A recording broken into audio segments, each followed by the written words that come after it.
मैंने यहाँ से ना कोई दूसरा अकाउंट खोलने जा रहा था कि जिसमें ब्लैंक से आए मेरे पास, शायद इसमें कुछ ऑप्शन ऐसा मौजूद हो।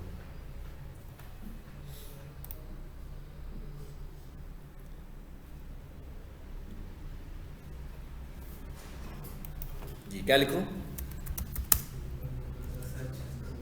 Search console.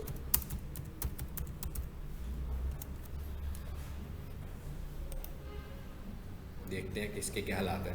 न्यू पर आता है कि इधर भी मैंने भी बनाया हुआ है, न्यू पर आ गया। ठीक है, अब यहाँ पर सर्च कंसोल में वेबसाइट को सबमिट करने के हमारे पास दो मेथड हैं, जिनमें से मैं दूसरे वाला हमेशा इस्तेमाल करता हूँ, लेकिन ये दोनों मेथड्स क्या हैं ये आपको समझाता हूँ। पहला मेथड है डोमेन लेवल अप्रूवल और एक है यूआरएल लेवल। जब हम थोड़ी देर पहले बात ही ये करने लगे हुए थे कि सब डोमेन्स और एडिंग डोमेन्स, यानी कि सब डोमेन्स को डील कर रहे हैं और एडिंग डोमेन्स को डील कर रहे हैं। अब अगर हम डोमेन लेवल पर जाकर अपनी वेबसाइट को अप्रूव करा लेते हैं तो इसका क्या फ़ायदा होगा? इसका फ़ायदा ये होगा कि उस साइट के अंदर जितनी भी वेबसाइट फिर बाद में बन रही होंगी वो ऑटो अप्रूव होंगी सारी। लेकिन ये वाला जो अप्रूवल है ये आप अपने एंड से नहीं कर सकते। ये वाला अप्रूवल करने के लिए आपको होस्टिंग कंपनी से कनेक्ट करना पड़ता है, उधर जाकर कुछ सेटिंग करनी होती है पहले, उसके बाद उसमें आपकी वेबसाइट डाउन भी होती है 2 दिन के लिए, क्योंकि उसमें फिर IP एड्रेस वगैरह चेंज होते हैं आपकी वेबसाइट के। ठीक है, इसलिए हम इस प्रोसीजर को प्रेफर ही नहीं करते। हम कहते हैं प्रोसीजर कौन सा यूज़ करें जो टोटल आपके कंट्रोल में है, और वो कौन सा है? URL वाला। इसका मतलब क्या हुआ कि आपके पास वेबसाइट जितनी भी होंगी सबको आपने इंडिविजुअल वेबसाइट के तौर पर ट्रीट करना है और हर किसी को अलग-अलग अप्रूव कराना है। यानी अगर आप 6 सब डोमेन्स भी बनाओगे तो आपको अलग से उनको अप्रूव करना है और उसका कोड उनके अंदर लिखना है। इसके मैनेजमेंट भी आपकी आसान हो जाएगी। ठीक है, समझ आ गया दोनों का फ़र्क क्या है? अब हम इस पहले वाले सिस्टम पर जाके अप्रूव कराने लगे। कैसे अप्रूव कराना है? जैसे यहाँ पे क्लिक करें, वेबसाइट का नाम था हमारा अहमद,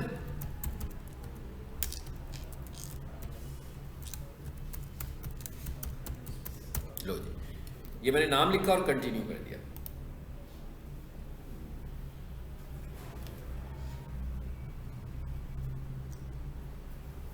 क्या कहते हैं? कहते हैं अपनी ऑनरशिप को वेरीफाई कर लें यहाँ से।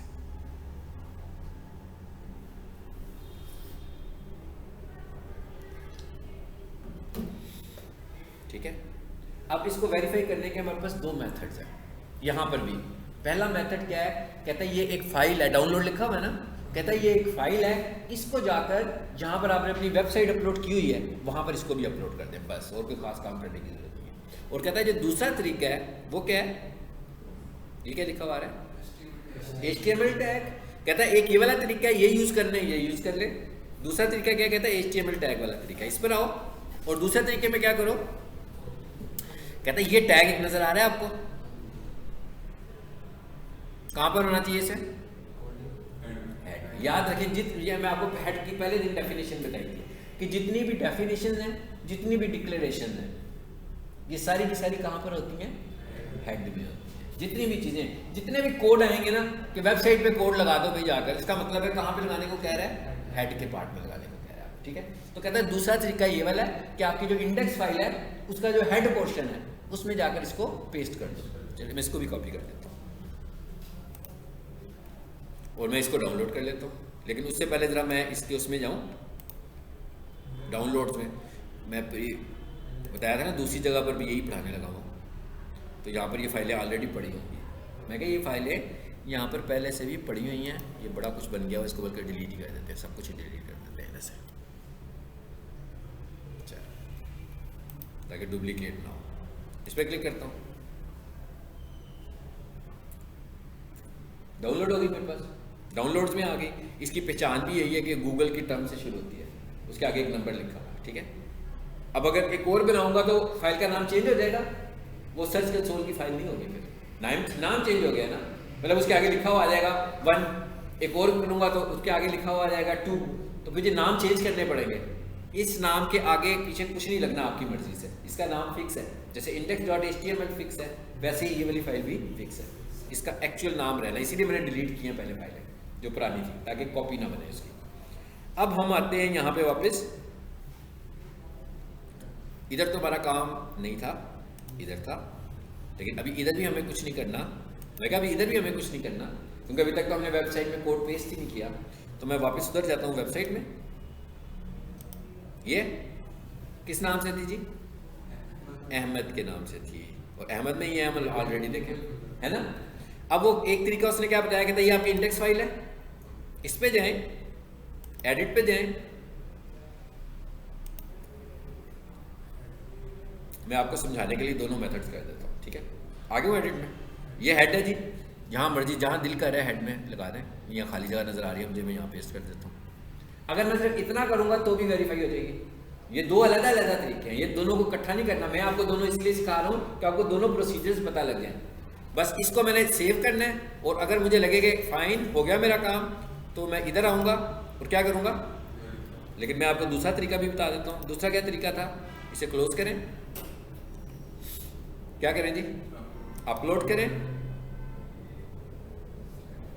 सिलेक्ट करें और डाउनलोड कहता है। ये फाइल पड़ी है मेरे पास।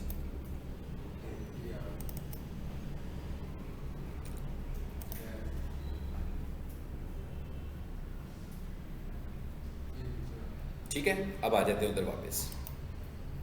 अब वेरीफाई करें, अब इसे वेरीफाई हो जाना चाहिए। यानी अब हमने गूगल को अपनी वेबसाइट की ऑनरशिप दिखा दी है कि भाई हम इस वेबसाइट के एक्चुअल ऑनर हैं। अब गूगल हमें क्या करेगा, हमें क्या, गूगल क्या फ़ायदा पहुंचाने वाला है, उसके लिए हम यूँ करते हैं, जो मैंने अभी आपको अपना सर्च कंसोल खोल के दिखाया था ना, हम उस पर चले जाते हैं। यहीं से आप वो वेबसाइट ले लेते हैं जो मैं आपको अक्सर दिखाता हूँ। कौन सी दिखाता हूँ? प्रोफेशनल किचन वाली। तो उस पर मैं क्लिक करता हूँ।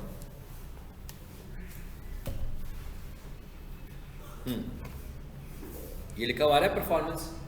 ये देखा, ये पूरा इसका मेन्यू आ रहा है सर्च कंसोल का। Overview, performance, URL inspection, pages, site map. अभी अगला टॉपिक हमारा साइट मैप का होगा नेक्स्ट लेक्चर में। रिमूवल्स, रिमूवल्स का मतलब है कि किसी पेज को आपने निकालना है। Page experience, core web vitals, mobile usability, links, settings, ये सारी चीज़ें हैं जिससे हम अपने सर्च कंसोल को मैनेज कर सकते हैं। लेकिन इसमें मोस्ट इंपॉर्टेंट पार्ट जो है वो वाला है परफॉर्मेंस वाला पार्ट जी। क्या हुआ इसमें, क्या कहता है? कहता है आपकी इस साइट के ऊपर टोटल 303 इंप्रेशंस लगे हैं।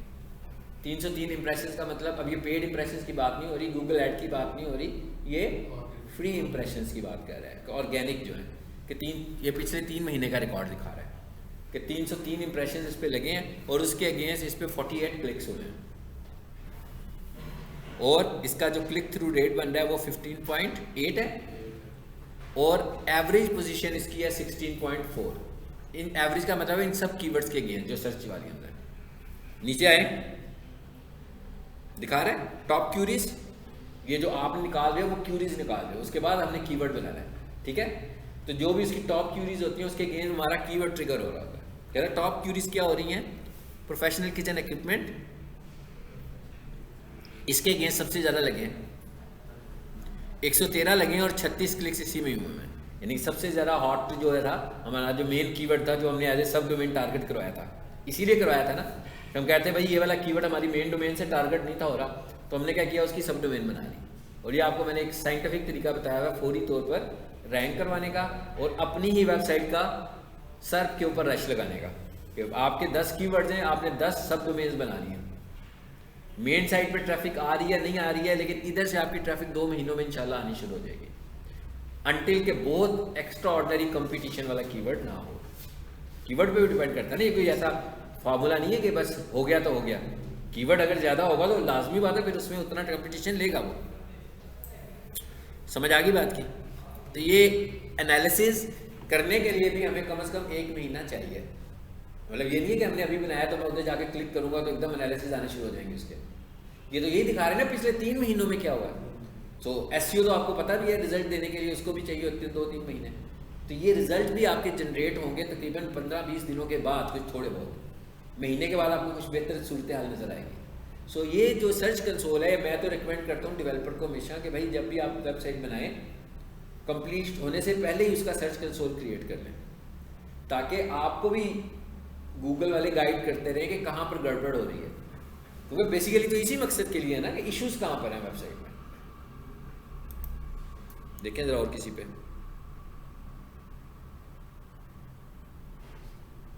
इस पे देखें क्या है, हाँ जी ये क्या लिखा है, इसका एवरेज क्लिक थ्रू रेट क्या बता रहा है, 1.3%। पोजीशन क्या है इसकी, यानी कि ये तकरीबन पहले पेज पे 10 एंट्रीज होती हैं कि 15 होती हैं, 10 होती है ना, तो ये तकरीबन तीसरे पेज के शुरू में कहीं नज़र आ रहा है शायद, है ना। ये बता रहा है आपको हर कीवर्ड्स के अगेंस्ट, और इसके टॉप कीवर्ड्स कौन से हैं, स्टार्स अकेडमी लाहौर सबसे ज़्यादा टॉप है, और इसके 113 इंप्रेशन हैं जिसके अगेंस्ट 3 क्यूरीज इसको मिली हुई हैं। अच्छा उसके बाद इधर आए ज़रा, मोबाइल यूजेबिलिटी में जाएं, पहले नॉट यूजेबल का एक इशू आया हुआ था, उसके बाद ठीक हो गया, इसलिए कहते हैं कि डेवलपर के पास भी होना चाहिए कि अगर आपकी वेबसाइट बनाते हुए उसमें कुछ एरर्स जनरेट हो रहे हैं तो वो देख ले कि भाई कौन से एरर्स आ रहे हैं, ताकि वो उसको उसी वक्त ठीक कर ले। साइट वेब बन गया, अब उधर आ जाते हैं, गो टू प्रॉपर्टी। अब उसमें आया जो मैंने बनाया अभी, पहले मैं आपको बने हुए दिखा रहा था, हाँ गो टू प्रॉपर्टी।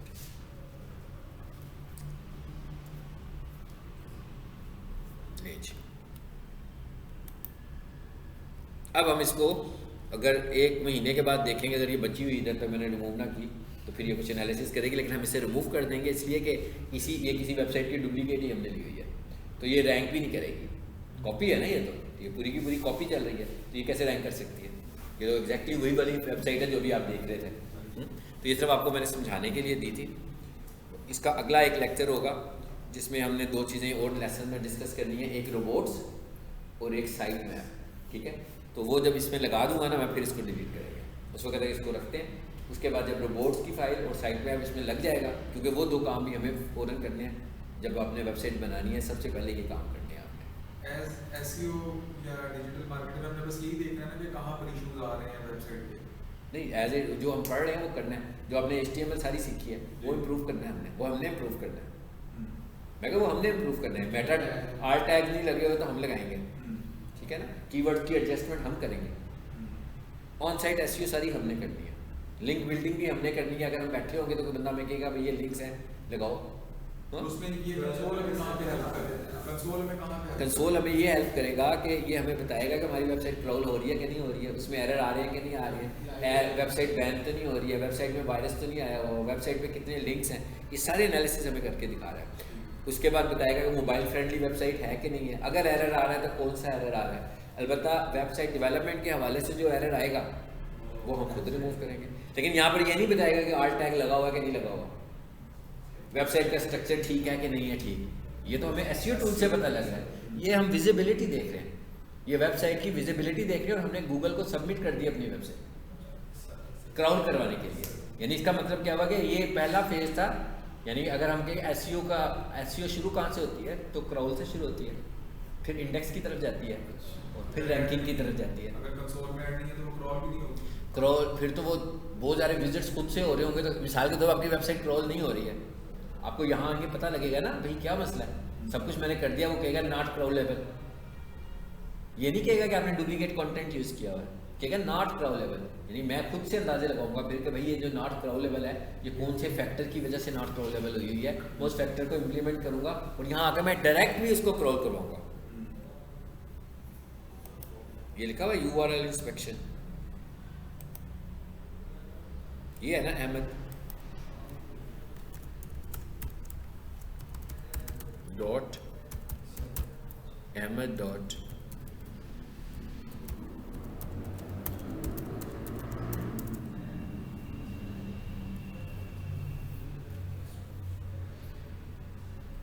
जी, कहता है अभी ये वेबसाइट आपकी गूगल पे नहीं है, ठीक है, एक डुप्लीकेट भी है, इसके ये इश्यूज भी हो सकते हैं। अच्छा उसके बाद ये क्या लिखा हुआ है, इंडेक्सिंग की रिक्वेस्ट देने लगे कि भाई इसको इंडेक्स करो, अब गूगल को रिक्वेस्ट भेज रहे हैं।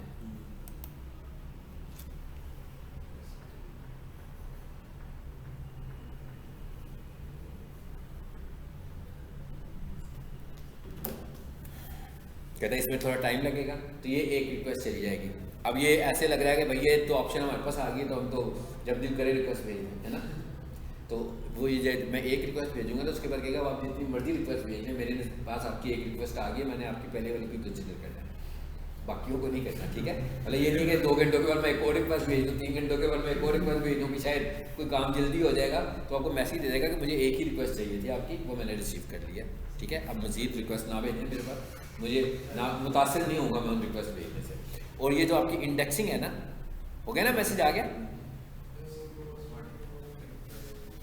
क्या लिखा हुआ है, submitting a page multiple times will not change it's Q position. कह रहा है ये जहाँ पर लग गई है बस लग गई है, मतलब आप ये ना समझें कि आपके बार बार करने से इसकी क्यू पोजीशन कुछ बेहतर हो जाएगी। एक दफ़ा आपने कर दिया, ये उस वक्त करते हैं जब मैनुअल करते हैं, जब हमें यकीन हो जाए कि भाई अब तो हमने वेबसाइट को ठीक कर लिया, ठीक है, तो इसको इंडेक्स की रिक्वेस्ट भेज देते हैं। और आमतौर पर ये रिक्वेस्ट हमें उस वक्त भेजनी चाहिए अगर हम भेज भी रहे हैं, मिसाल के तौर पर आपको लग रहा है कि आपकी वेबसाइट इंडेक्स नहीं हुई पिछले 20 दिनों से, तो आपने उसमें कुछ कंटेंट ऐड करें थोड़ा सा नया, क्योंकि जब आप नया कंटेंट ऐड करते हैं तो कई दफ़ा खुद से इंडेक्स हो रहा होता है।